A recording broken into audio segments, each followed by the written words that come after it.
Oi, tudo bem? Eu sou Carla Benegatti, sou professora do Instituto Federal Sul Rio Grandense e eu tenho doutorado em História pela Universidade Federal do Rio Grande do Sul e atualmente eu faço mestrado em Digital Humanities pela Universidade de Bolonha. Cadu e Anitta me convidaram para conversar sobre quais os mitos da imigração no Rio Grande do Sul.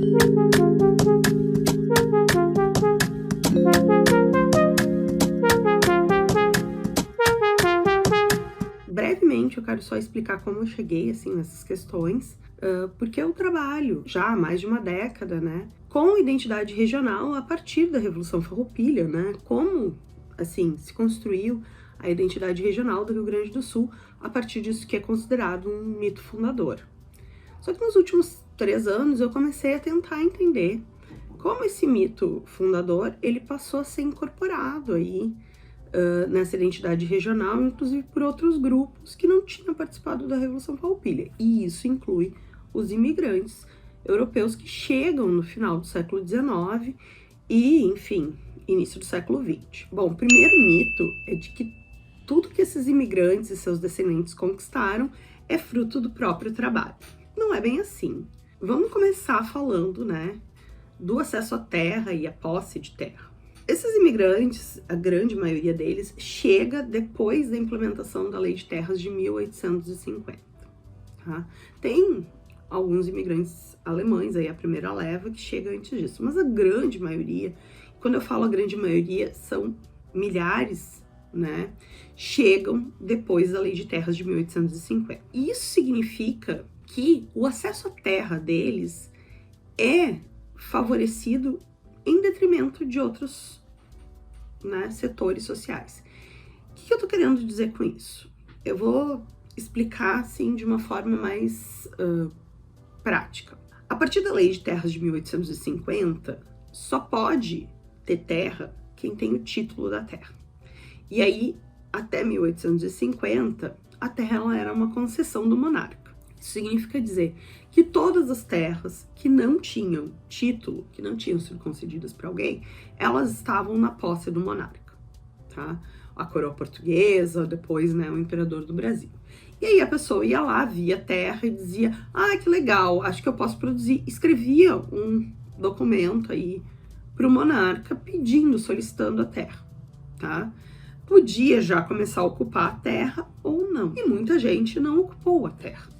Mas tinha esse título, tinha porque tinha prestado serviços ao monarca, enfim, ou porque tinha boas referências de autoridades locais. Acontece que com a Lei de Terras de 1850, em casos de disputa, vale o título mais antigo.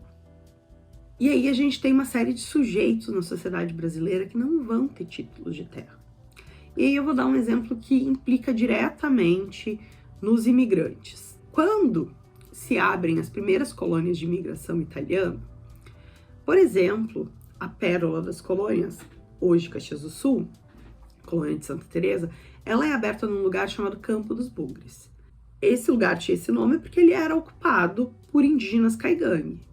Esses indígenas caigangue, eles são expulsos desse território. E eu nem preciso dizer para vocês que esses indígenas, eles não tinham títulos de terra. Tá? Como boa parte dos indígenas não tinha títulos de terra, né? Com exceção de alguns índios gentis que tinham, né, títulos coloniais, enfim, acordos com a coroa portuguesa, a gente vai ter pouquíssimos indígenas com títulos de terra. Então, essas terras elas vão ser concedidas a esses imigrantes italianos, né? E aí esses imigrantes são da primeira leva, são aqueles que têm concessão de terras, que ganham a terra do Estado, em detrimento desses indígenas, que vão ser expulsos da terra. A gente também vai ter o caso, por exemplo, de colônias que vão ser abertas em regiões onde a gente tinha ocupação de quilombolas ou de caboclos, né? Os caboclos nada mais são do que pobres livres, e aí a gente pode estar falando de mestiços, brancos, ou até mesmo de libertos, ou de seus descendentes, né, que vivem, então, aí, viviam ocupando terras devolutas e vivendo, às vezes, de agricultura de subsistência ou de extrativismo, especialmente, por exemplo, na região ali do Planalto de Erva Mate. Essas pessoas vão ser expulsas por pessoas que tinham títulos de terra do período colonial, mas que nunca tinham ocupado, né? Seus antepassados nunca tinham ocupado aquela terra. E essas propriedades, então, vão ser loteadas e vão ser vendidas como colônias. Porque nem todos os colonos eles vão receber terra do Estado, só as primeiras levas, tanto dos alemães quanto dos italianos. Depois que as primeiras colônias são estabelecidas, a maior parte das colônias, elas são estabelecidas num sistema de especulação fundiária, tá? Se vende essas terras para os colonos. Só que existem muitas facilidades para esses colonos comprarem as terras. Facilidades que não são facultadas, né, nem para esses indígenas que são expulsos, nem para os quilombolas que são expulsos, nem para esses caboclos que são expulsos da terra. Que facilidades são essas? Por exemplo, quando se abre uma nova colônia, o Estado tem interesse, o Estado do Rio Grande do Sul tem interesse de que as pessoas se fixem nessa colônia, tá? Essa é uma política estatal. O que acontece? Se forma lá uma pequena povoação, então tem que abrir estrada para chegar nessa povoação, tem que abrir as ruas dessa povoação, tem que construir lá uma igreja, porque, né, isso era um país católico, tem que construir lá a intendência municipal, né, prefeitura, tem que construir delegacia, enfim, tem que construir todos os pequenos serviços que são necessários para um núcleo urbano ser reconhecido como tal. Bom, depois disso, né, dito, vocês vão me perguntar quem é que constrói isso? Os próprios colonos, só que eles são remunerados pelo Estado para construir isso. Não é que as pessoas vão lá e constroem de boa vontade, as pessoas recebem para isso. E com esse dinheiro, as pessoas pagam pelas terras que elas, né, compraram. E é importante dizer que essas terras, elas eram financiadas, né? Assim, a pessoa não precisava chegar aqui, vinda da Itália, e pagar toda a terra de uma vez. Mas é importante dizer que nem todo o colono imigrava, e aí é importante dizer que, na verdade, a grande maioria não imigrava, assim, completamente desassistido. A ideia do imigrante que vem pobre, com uma mão na frente, outra atrás, que não tem nenhum recurso, ela é uma ideia bastante equivocada. Muitos imigrantes vinham com redes de relações já constituídas aqui, ou porque eram pessoas que eles conheciam de outros momentos na Itália, ou porque eles vinham com recomendações. Alguns imigrantes já vinham com um negócio de terras já pré-definido, alguns imigrantes vinham com contratos de trabalho que iam garantir o pagamento dessas terras, mas que podiam ser desfeitos. Alguns imigrantes, né, vinham trazendo ferramentas porque eram artesãos e aí poderiam pagar pelos seus serviços com esses serviços artesanais que, né, eram necessários, especialmente nas povoações. Então, a gente não vai ter só agricultores, inclusive, por exemplo, na zona de imigração alemã, a grande maioria dos imigrantes não vai ser agricultor lá na sua origem na Alemanha, né, ou no que vai se tornar a Alemanha. Mas, na verdade, vai ser artesão, enfim, vai se tornar agricultor aqui. E aí, nisso, vem aí um segundo mito que a gente derruba, que é essa ideia do imigrante que vem pobre, fugindo da fome, né, completamente esfarrapado, e chega aqui, sei lá, com uma faquinha de cozinha, derruba uma araucária e constrói, né, um arranha-céu de 10 andares e uma metalúrgica. Não, gente. Essas pessoas, elas tiveram toda uma estrutura que outros grupos sociais não tiveram, e elas tinham conhecimentos prévios, elas tinham recursos prévios, inclusive algumas delas traziam dinheiro.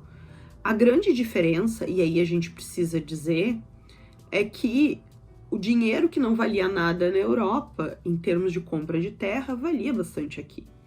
E a gente precisa falar um pouco do contexto europeu, assim, eu vou ser muito breve nisso, mas os italianos e os alemães vinham de um contexto em que o sistema feudal deles vinha se transformando, né? em um outro sistema, e esse outro sistema era um sistema que acabava com as obrigações dos senhores e, né, acabava exigindo muito dos camponeses. E que exigências eram essas? Por exemplo, o sistema de meação, em que o cara ficava produzindo na terra, mas tinha que entregar metade da produção para o proprietário da terra. Ou seja, nenhuma capacidade, então ele estava livre da terra, podia sair da terra, mas ele não tinha nenhuma capacidade de economizar para um dia comprar terra, um bem escasso na Europa, caríssimo, né? E aqui, não, aqui existiam muitas facilidades para comprar terra, porque a terra era um bem considerado, né, de sobra, desde que tu fizesse parte do grupo social que era beneficiado por essas políticas do Estado, né, imperial e depois da Primeira República. Então, essa ideia do imigrante que vem aí com uma mão na frente e outra atrás, ela também é um mito que não se sustenta. Não se sustenta de jeito nenhum na historiografia. A ideia de que esses imigrantes também, né, eram uma comunidade muito solidária, em que todo mundo se ajudava, porque todo mundo passava por sofrimentos, ela é relativa, né? Então é um mito, assim, mais ou menos, tá?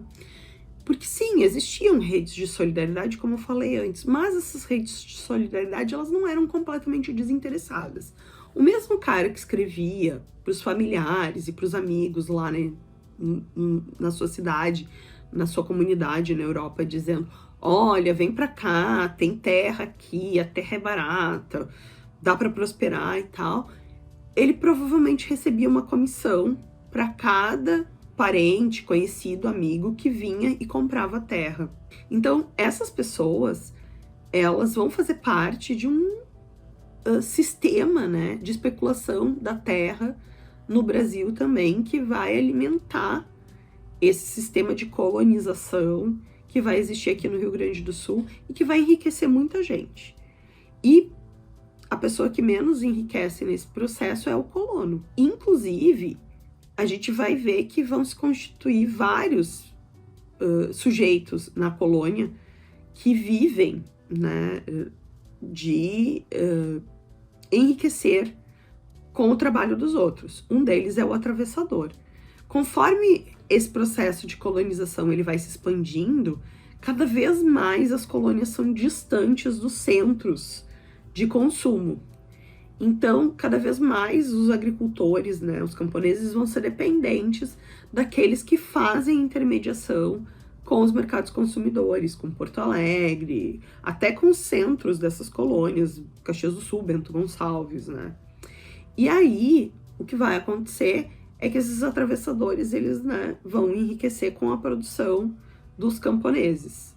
Ou seja, né, eles não vão ser mais camponeses produzindo. Além disso, a gente vai ter aqueles artesãos que vieram, né, com diferentes recursos aí, que vão enriquecer também explorando, né, o trabalho de outras pessoas em manufaturas que vão se tornar indústrias. Essas manufaturas aí, elas vão empregar trabalho infantil, que geralmente vai ser remunerado aí com 25% de um trabalhador homem adulto. Mulheres também vão ser exploradas, né?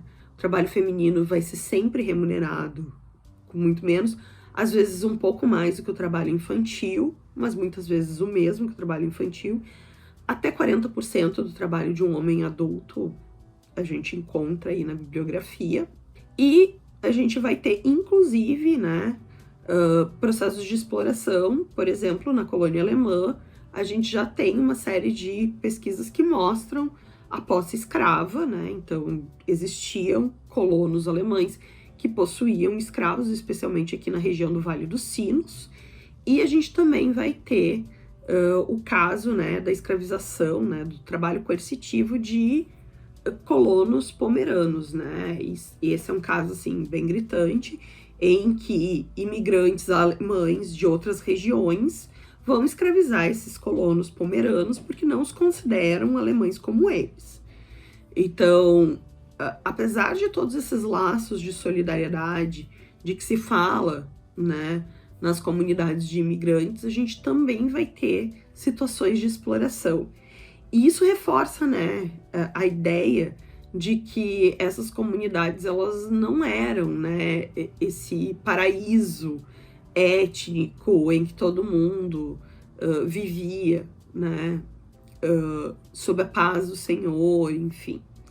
A gente vai encontrar, né, uma série de tensões entre esses imigrantes que, inclusive, né, implicam aí em trajetórias que são menos bem-sucedidas e que, inclusive, né, são trajetórias frustradas de imigrantes. Ao contrário do que se acredita, e esse é o maior de todos os mitos, nem todo imigrante fica bem de vida e nem todo imigrante faz a América, como se diz aí na comunidade italiana, por exemplo. Muitos imigrantes, eles vão ter trajetórias mal sucedidas e vão ser muito pobres.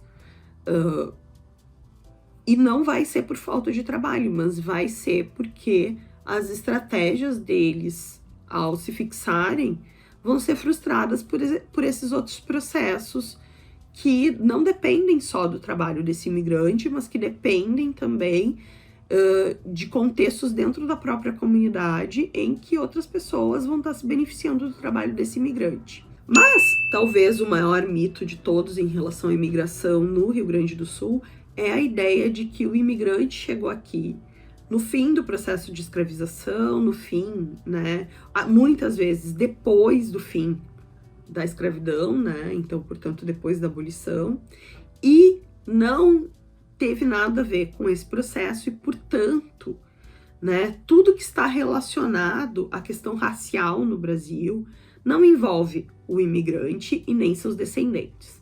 E aí a gente precisa esclarecer uma questão que é o próprio processo imigratório, ele, né, esse grande processo com grandes proporções que acontece aí, especialmente depois da Guerra do Paraguai, ele está dentro de um processo que é considerado aí de substituição de mão de obra. Mas ele se dá de uma forma muito diferente do processo de escravização, porque ele se dá dentro de um contexto de racialização. Então, esses imigrantes, eles chegam numa sociedade que já discrimina pessoas que não são brancas, eles são reconhecidos como brancos e eles usufruem desse privilégio, o privilégio da branquitude. Então, eles não só usufruem do fato de serem brancos, mas, né, mesmo não performando atos de ofensa racista, eles usufruem do racismo cotidianamente. Então é importante dizer que essa ideia de que o imigrante ele é acolhedor e que tudo, né, o descendente do imigrante tem, né, uma relação cultural próxima, né, com a civilização, enfim, e portanto ele não reproduziria essas coisas, é uma ideia racista que reforça, né, a percepção de que essas pessoas, elas né, não se beneficiariam da branquitude, o que é falso. Pessoas brancas, descendentes de europeus, se beneficiam da branquitude porque entraram nesse sistema, porque viveram nessa situação, porque fazem parte da sociedade brasileira. E aí talvez a gente esteja chegando no último ponto, né, desse vídeo, que é a ideia desses descendentes de imigrantes hoje, de que eles são mais europeus que brasileiros. E aí é importante afirmar que essas pessoas nasceram no Brasil, muitas delas nunca nem pisaram, né, na Europa, muitas delas não têm nenhuma referência da cultura atual, né, dos países de origem dos seus antepassados, e ainda assim elas se reivindicam como, né, italianas, alemãs, enfim. Mas, de fato, toda a cultura delas é uma cultura que resulta do processo de imigração. Mesmo aquelas coisas consideradas muito típicas, né, a alimentação, a culinária, estética, elas, hoje em dia, elas não são mais passíveis de serem encontradas nesses países europeus. Então, quando a gente, né, se depara com esse discurso, quando a gente vê as pessoas falando isso, a gente percebe claramente que existe um desprezo nesse discurso por tudo que é brasileiro.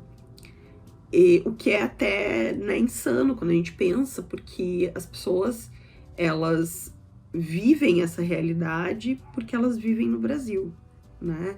Elas foram beneficiadas por uma série de políticas públicas que permitiram aí que seus antepassados e que elas possam, né, ter condições de privilégio aí, tivessem boa educação, tivessem acesso à saúde e principalmente tivessem acesso à terra, tivessem condições de trabalho, enfim. Mas faz parte desse discurso que é, né, então, colado com uma lógica de branquitude. Enfim, eu acho que era isso que eu tinha para dizer, mas teria muito mais coisa. Se vocês quiserem continuar, né, a conversa aqui nos comentários, fiquem à vontade, eu vou estar respondendo. E é isso, quem gostou, né, pode deixar aí um curtir. E não se esqueçam de assinar, né, o Historiar-se, que é um canal maravilhoso. E é isso. Muito obrigada. Tchau, tchau.